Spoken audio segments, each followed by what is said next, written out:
A class called 𝗪𝗘𝗗𝗡𝗦𝗗𝗦, which is all about working the abs, working the lower back, working the side of the abs as well as the front. And oh my gosh, it was really tough.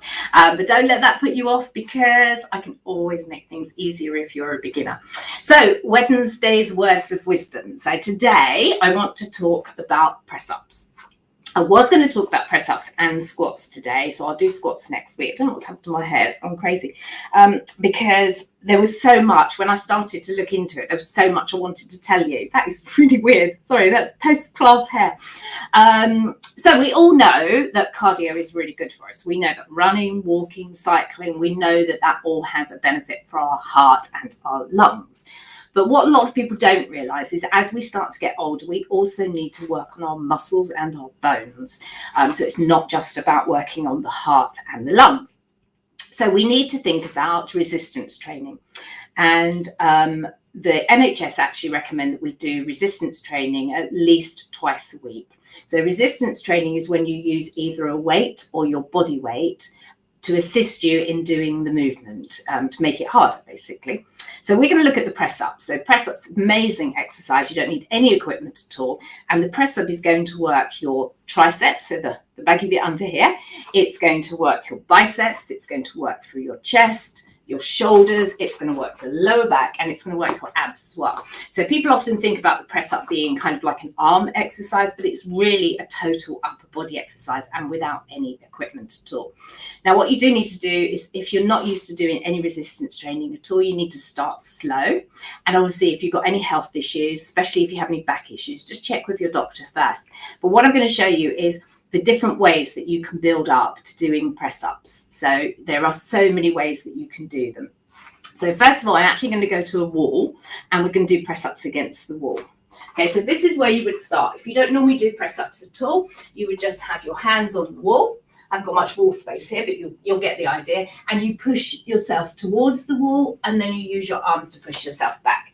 Now, the thing with doing them against the wall is you want to make sure that your hips aren't doing the work. So you really do need to think about pushing away.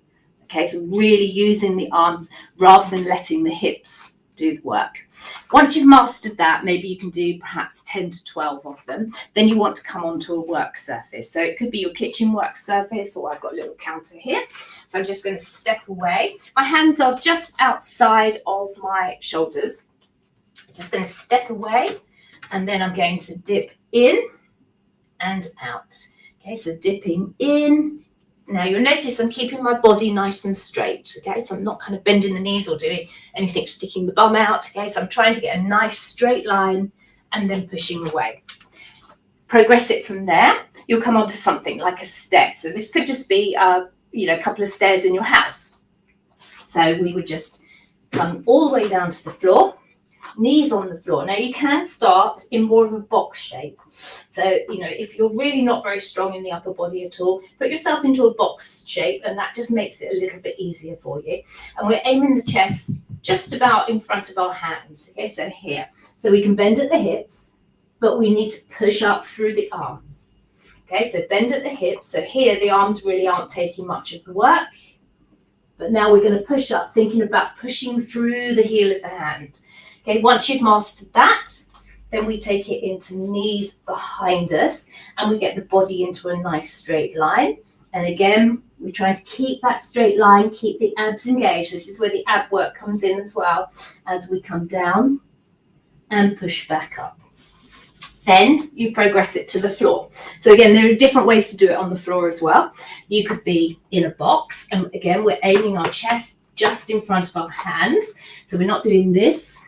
Okay, so we're aiming here. So you might not be able to get very low, and you really don't want to go more than about 5 centimeters from the floor anyway. So you don't really want to get your chest all the way down to the floor and up.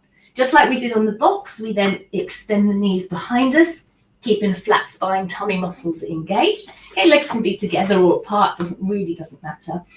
Down, push up through the hands. So try not to come down and then kind of get the bottom bringing you up. Okay, you want to come up through the arms. Next, this is one I can't do, so you're just going to have to imagine it, is up on the toes. So it's a full press up. I could probably go down, but I won't be able to get up again. So what I can do is drop the knees to assist me. Okay. If you're super duper fit, you can actually do the full press up with your feet on the box. So I'll show you the position, but I won't be able to do one. I'm really not that strong. Okay, so you can have your feet elevated. That puts more of your weight into your arms. And from there, down, but I know I won't get up, and push up. Okay, so that's all your different elements of the press up. So you can really, there is no excuse not to do a press up. If you can't get down on the floor, do it on the wall, kitchen work surface, maybe while you're waiting for the kettle to boil. So one thing I would say first, two things actually, is before you do that, you do just want to have a little warm up through the upper body. So maybe just some arm circles. You can circle them behind a few times, circle them to the front, maybe open and close. So anything, just getting the upper body moving. A little bit of side bend. Okay, arms forward and then pinch in the shoulder blades. So just do a couple of minutes just of literally limbering everything up. And then after you've done your press ups, you want to have a little stretch. So we'll stretch the chest muscles by taking the arms behind us. Or stretch the back, rounding. We'll stretch the chest again by opening. We'll have a little side bend. I'm doing this quite fast. You'd hold it for a little bit longer. To the other side. And maybe an open and a cuddle. An open and a cuddle.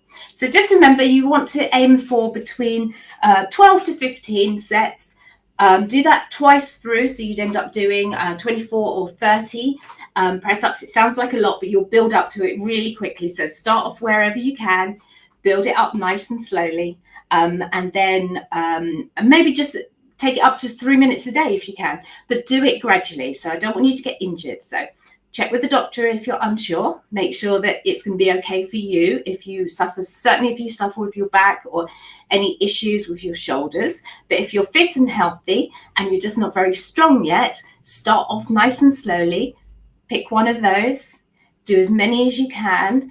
Remember to warm up first, have a little stretch afterwards, and then build it all up gradually. So I hope that helps. And next week, we're going to look at the squats, another amazing exercise for your lower body. And again, no equipment needed. So hope you enjoyed that, and I will see you tomorrow. Bye, guys.